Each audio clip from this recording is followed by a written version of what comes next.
প্রতিবেশী ভারতের বিশাল প্রচলিত এবং পরমাণু অস্ত্রের মোকাবিলা করতে পাকিস্তান তার সামরিক শক্তিকে স্ট্র্যাটেজিক্যালি বিল্ড আপ করেছে। মানে কনভেনশনাল যেসব অস্ত্র আছে অর্থাৎ tank, fighter jet, field artillery, combat helicopter বা যুদ্ধজাহাজ ছাড়াও কৌশলগত বিভিন্ন অস্ত্র উন্নয়ন করেছে। এইসব কৌশলগত অস্ত্রের মাঝে অন্যতম প্রধান হল ব্যালিস্টিক ও ক্রুইজ মিসাইল।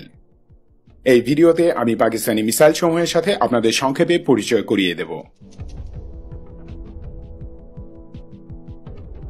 ভারতকে মোকাবেলা করার জন্য পাকিস্তান ৮০ দশকে তার মিসাইল প্রোগ্রাম চালু করে। ১৯৮৫ থেকে ৮৭ সালের মাঝে পাকিস্তান মিনিস্ট্রি অব ডিফেন্স এবং মিনিস্ট্রি অব ডিফেন্স প্রোডাকশনের আন্ডারে পাকিস্তানের মিসাইল ডেভেলপমেন্ট প্রজেক্ট চালু হয়। অংশগ্রহণ করে space research commission SUPARCO, defence science and technology organisation DESTO, Khan research laboratories KRL, national engineering and scientific commission NESCOM, national defence complex NDC এবং Pakistan atomic energy commission PAEC. পাকিস্তানের সমস্ত গাইডেড মিসাইলকে হাতফ নামের অধীনে ক্লাসিফাই করা হয়েছে, তবে প্রতিটি ভ্যারিয়েন্টের জন্য আলাদা আলাদা নাম আছে। কিছু অ্যান্টিশিপ মিসাইলের ডেজিগনেশন একটু ভিন্ন। সকল পাকিস্তানি মিসাইলকে 5টি ভাগে ভাগ করা হয়েছে: 1 surface to surface, 2 surface to air, 3 antiship, 4 sea to surface ও 5 air to surface missile. Surface to surface missiles, battlefield range ballistic missiles BRBM, Hatf 1, 70 থেকে 100 কিলোমিটার রেঞ্জ। 1989 সালে সার্ভিসে আসা এই মিসাইলটি পাকিস্তানের নিজস্ব প্রযুক্তিতে তৈরি প্রথম ব্যালিস্টিক মিসাইল। হাতফ 9 নাসর, 70 থেকে 100 কিলোমিটার রেঞ্জের ট্যাকটিক্যাল এই মিসাইলটি বিশাল এক ডেটারেন্স পাওয়ার। ডেভেলপার ন্যাশনাল ডিফেন্স কমপ্লেক্স, যা ন্যাশনাল ইঞ্জিনিয়ারিং অ্যান্ড সায়েন্টিফিক কমিশনের অঙ্গ প্রতিষ্ঠান। এই মিসাইলটি অপারেশনাল। হাতফ 2 আবদালি, রেঞ্জ 180 থেকে 200 kilometre. Developer and manufacturer SUPARCO. Recently guidance system upgrade করা হয়েছে। Short range ballistic missiles SRBM, Hatf 3 Ghaznavi, range 300 kilometre. Mahmud Shah গাজনাভির নামানুসারে নামকরণ করা হয়েছে এবং 1999 সালে সার্ভিসে এসেছে।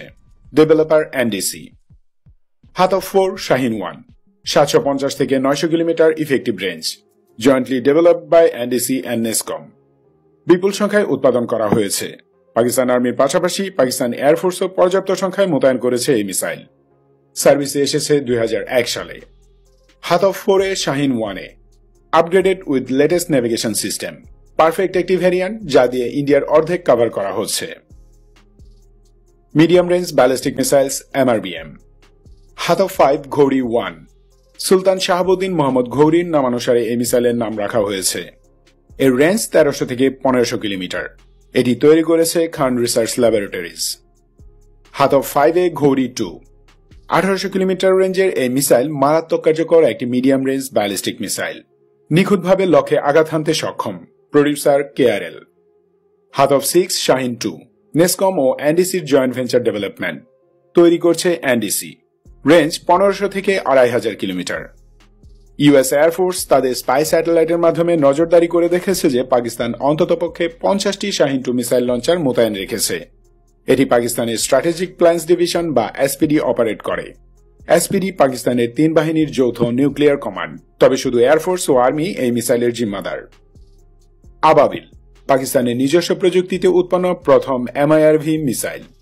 MIRV মানে মাল্টিপল ইন্ডিপেন্ডেন্টলি টার্গেটিয়েবল রি-এন্ট্রি ভেহিকলস।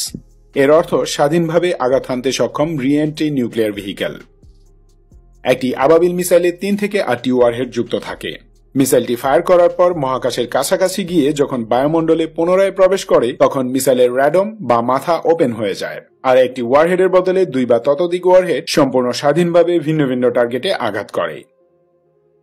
ইন্ডিয়ার ব্যালিস্টিক মিসাইল ডিফেন্স সিস্টেমকে ফাঁকি দেবার জন্য এটি মারাত্মক কাজের অস্ত্র, কারণ স্নায়ুযুদ্ধের সময় আমেরিকা ও রাশিয়া প্রথম এই ধরনের মিসাইল ডেভেলপ করেছিল।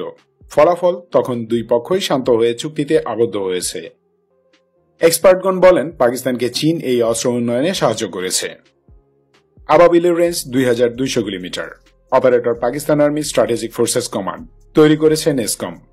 এই মিসাইলটিকে হাতফ সিরিজের মাদার নেম দেয়া হয়নি। Hatf 10 Shaheen 3, 2750 kilometre range. পাকিস্তানের সর্বাধুনিক টেকনোলজির ব্যালিস্টিক মিসাইল, তবে প্রথমে এই রেঞ্জ নিয়ে সবাই একটু অবাকই ছিল। কিন্তু পরে জানা যায় পাকিস্তানের মিনিমাম সেভ পয়েন্ট থেকে ইন্ডিয়ার দূরতম অংশের দূরত্ব 2750 কিলো। এটি ডেভেলপ অ্যান্ড ম্যানুফ্যাকচার করছে নেসকম অ্যান্ড সুপারকো। স্পিড মাক 18 মানে 22,226 কিলোমিটার প্রতি ঘন্টায়। একেও হাতফ সিরিজের মাদা নেম দেওয়া হয়নি।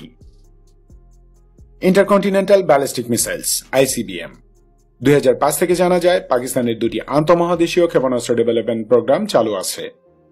পাকিস্তান টিপু ও তাইমুর নামের দুটি আন্তঃমহাদেশীয় ক্ষেপণাস্ত্র ডেভেলপ করছে। 1999 থেকে 2011 সাল এই সময়ের মাঝে তারা এর টেস্ট করে থাকতে পারে, কিন্তু অফিসিয়ালি এর ঘোষণা দেয়া হয়নি।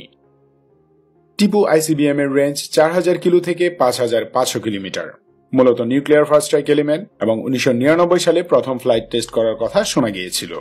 12 মিটার লম্বা এই মিসাইলের সাথে চীনের DF-4 মিসাইলের বেশ মিল আছে।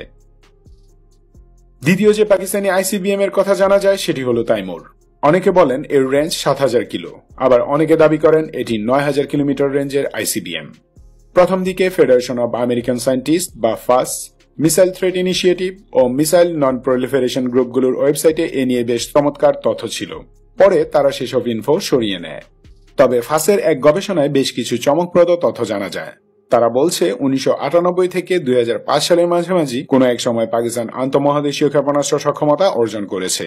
তারা নাকি চীনের কাছ থেকে DF-4 এবং উত্তর কোরিয়ার কাছ থেকে তাইপোডং 2 এর টেকনোলজি গোপনে কিনে নিয়েছিল, এবং স্যাটেলাইট লঞ্চিং ভেহিকেলে টেস্ট করার আড়ালে তারা চীনে এর পরীক্ষাও চালিয়েছে।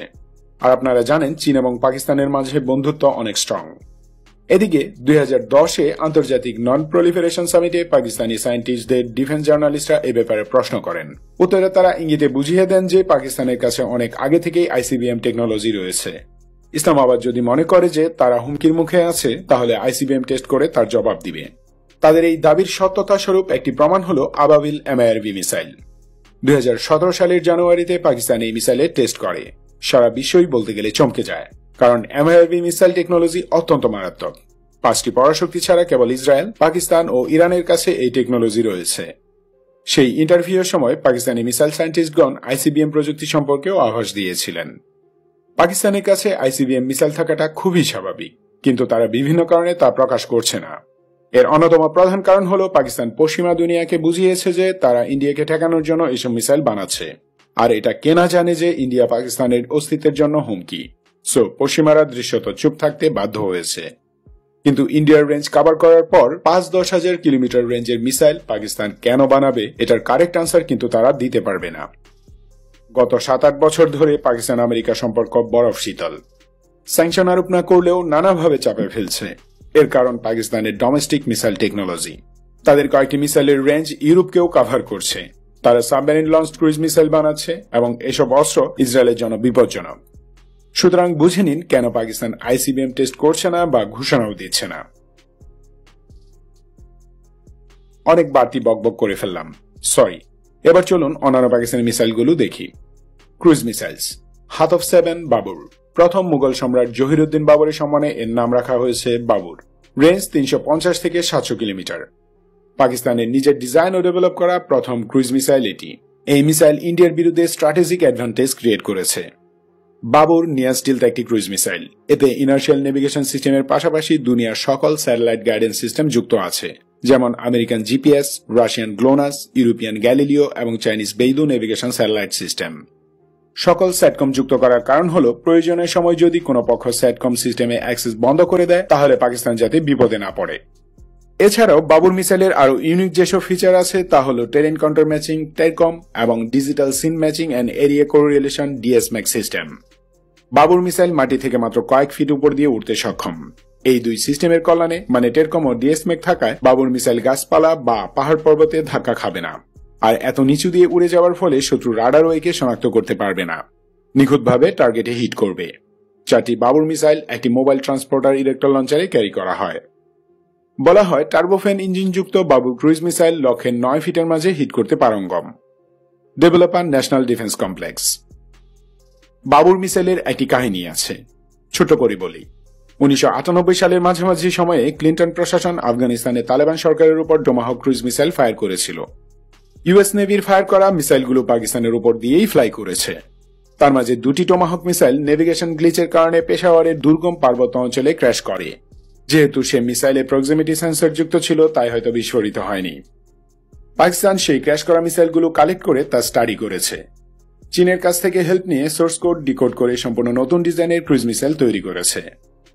যদিও কোনো পক্ষ এটা স্বীকার করে না, কিন্তু অনেক বছর এই গল্পটি চালু ছিল। Babur cruise weapon system, land based cruise missile, 700 থেকে 900 kilometre range, latest cruise missile টেকনোলজিতে তৈরি, operator army strategic forces command. Babur SLCM, Babur হল পাকিস্তানের প্রথম submarine launched land attack cruise missile, range 450 kilometre. 2017 সালে জানুয়ারিতে এর প্রথম সাকসেসফুল টেস্ট করা হয়। পাকিস্তান নেভির 3টি অগাস্টা 90B অ্যাটাক সাবমেরিন থেকে লঞ্চ করা হবে। বাবর SLCM ক্যারি করার জন্যই পাক নেভির 3টি অগাস্টা 90B কে বর্তমানে তুরস্কে আপগ্রেড করা হচ্ছে। এই মিসাইল তৈরির মাধ্যমে Pakistan second strike nuclear capabilities অর্জন করল, মানে ভূমিভিত্তিক সমস্ত পরমাণুস্ত্র ধ্বংস হয়ে গেলেও তারা সমুদ্রের গভীর থেকে শত্রুকে আঘাত করতে সক্ষম হবে। হারবা, বাবর-3 SLCM এর সফল টেস্টের ঠিক 1 বছর পর পাকিস্তান হারবা নামের এই ক্রুজ মিসাইলের টেস্ট করে। তবে পাকিস্তান সরকার হারবা মিসাইলের টেস্ট, স্পেসিফিকেশন এবং ডিপ্লয়মেন্ট অতি গোপনে করেছে। পাকিস্তানি ISPR শুধু এই মিসাইলের সফল টেস্টের কথাই ঘোষণা করেছে, আর কিছুই বলেনি। এটি একাধারে অ্যান্টিশিপ ও ল্যান্ড অ্যাটাক ক্রুজ মিসাইল। এক্সপার্টদের ধারণা হারবা মিসাইলের রেঞ্জ 1500 কিলোমিটার এবং বড় এয়ারক্রাফট ক্যারিয়ার ধ্বংস করার জন্য এতে ছোট সাইজের নিউক্লিয়ার ওয়ারহেড যুক্ত করা যায়।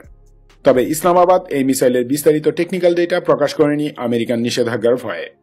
হারবা ল্যান্ড অ্যাটাক ক্রুজ মিসাইলের প্রাইমারি লঞ্চ প্ল্যাটফর্ম হচ্ছে যুদ্ধজাহাজ। পাকিস্তান নেভির প্রায় সব ধরনের নেভাল শিপ থেকে তা লঞ্চ করা যাবে। বাবরের মতো এতেও অত্যাধুনিক সব সিস্টেম যুক্ত আছে। হাতফ-8 রাদ, 550 কিলোমিটার রেঞ্জের রাদ হচ্ছে পাকিস্তানের প্রথম এয়ার লঞ্চ ক্রুজ মিসাইল বা ALCM।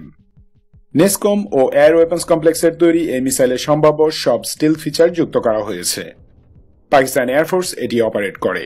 ওজন 1.1 টন। পাকিস্তানি মিরেজ ও JF-17 থান্ডার ফাইটার জেট থেকে লঞ্চ করা যায়। যে কোনো টার্গেটে 7 ফিটের মাঝে হিট করবে। 2015 বা তার আগেই ফুল সার্ভিসে যুক্ত হয়েছে। রাদ-2 ALCM 2017 সালে পাকিস্তান ডে প্যারেডে প্রদর্শিত হয়। রেঞ্জ 1100 কিলোমিটার এবং সাইজে রাদ-1 থেকে কিছুটা বড়। ওজন 1.3 টন। Highly accurate targeting. Surface to air missiles, Pakistan তার চাহিদা মেটানোর জন্য দেশেই আঞ্জা নামের সারফেস টু এয়ার মানে এয়ার ডিফেন্স মিসাইল সিস্টেম তৈরি করে। এটি মূলত man portable air defence system. এর কয়েকটি ভ্যারিয়েন্ট আছে, সেগুলো হলো আঞ্জা মার্ক 1, মার্ক 2 ও মার্ক 3। এছাড়াও ইম্পোর্টেড FN-16 ও FIM-92 স্টিঙ্গার ম্যানপ্যাডস ইউজ করে তারা। পাশাপাশি 9 battery LY-80, 14 regiment FM-90P, 10 battery Italian অ্যাম্বিডিএস পাডা 2000+ এবং অজ্ঞাত সংখ্যক FD-2000 অর্থাৎ HQ-9 long range air defence system মোতায়েন আছে। অ্যান্টিশিপ মিসাইলস, এনিমি নেভাল শিপের অ্যাটাকিং ফ্লিটকে ঠেকাতে পাকিস্তান অ্যান্টিশিপ মিসাইলের বিশাল মজুদ গড়ে তুলেছে। আমদানি করা বিদেশি মিসাইল ছাড়াও তারা নিজেরাই বেশ কিছু অত্যাধুনিক অ্যান্টিশিপ ক্রুজ মিসাইল ডেভেলপ করছে। এগুলো হলো Zarb land based antiship cruise missile. 2016 সালের মাঝামাঝি সাকসেসফুল টেস্টের পর পাকিস্তান নেভাল ডিফেন্স সিস্টেমে যুক্ত হয়েছে। Platform transporter erector launcher, range অজ্ঞাত। হারবা অ্যান্টিশিপ ক্রুজ মিসাইল, এটি হারবা ক্রুজ ওয়েপন সিস্টেমের antiship variant. Land attack variant থেকে একটু আলাদা। পাকিস্তান নেভির প্রায় সব যুদ্ধজাহাজে হারবা মোতায়েন আছে। Air to surface missiles, Barq missile combat ড্রোনে মোতায়েন করার জন্য ডেভেলপ করা হয়েছে। Barq laser guided air to surface missile যা পাকিস্তানের বুরাক কমব্যাট ড্রোন থেকে লঞ্চ করা হয়। Hafr, Hafr and RPG-1 anti runway weapons, পাকিস্তানের তৈরি অ্যান্টি রানওয়ে মিসাইল যা দিয়ে শত্রু বাহিনীর বাংকার ও বিমান ঘাঁটির রানওয়ে ধ্বংস করা যায়। সিক্রেট এই মিসাইলগুলো যেমন প্রিসিশন গাইডেড তেমনি হাইলি ইফেক্টিভ, কারণ এগুলো তৈরি করা হয়েছে ফ্রান্সের মাত্রা ডুরান্ডাল অ্যান্টি রানওয়ে বোম্বের উপর ভিত্তি করে। শুধু টিপু ও তাইমুর ICBM ছাড়া এখানে যে কয়টি মিসাইলের কথা উল্লেখ করা হলো তার সবগুলোই অপারেশনাল এবং কয়েকটি এয়ার ডিফেন্স মিসাইল সিস্টেম ছাড়া বাকি সব মিসাইল পাকিস্তানের নিজের তৈরি। তো ডিয়ার ভিউয়ার্স, এই ছিল পাকিস্তানের মিসাইল ওয়েপনের লিস্ট। আশা করি ভিডিওটি আপনাদের ভালো লেগেছে। ডিফেন্স আপডেট বাংলাদেশ চ্যানেলটি সাবস্ক্রাইব করে না থাকলে please hit the subscribe button and tap on the bell icon. সুস্থ থাকুন, নিরাপদ থাকুন, ভালো থাকুন পরিবারের সবাইকে নিয়ে। দেশকে ভালোবাসুন। বাংলাদেশ চিরজীবী হোক।